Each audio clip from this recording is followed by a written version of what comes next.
अण्णा का असंच घेऊ पेटी बिना पेटीच कंपाऊंड मारायचं पूर्ण खालच्या जागेला बंदिस्त शेळी पालन पेटून उठेला वनवासारा तिने जगाला लागली आग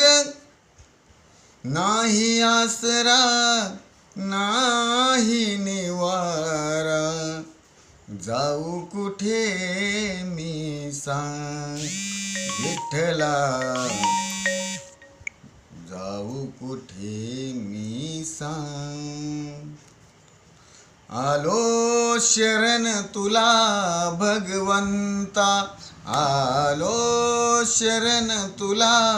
भगवंता घे कुशीत तुझ्या रे भगवंता घे कुशीत तुझ्या रे भगवंता घे कुशीत तुझ्या रे भगवंता काहीतरी रिस्पॉन्स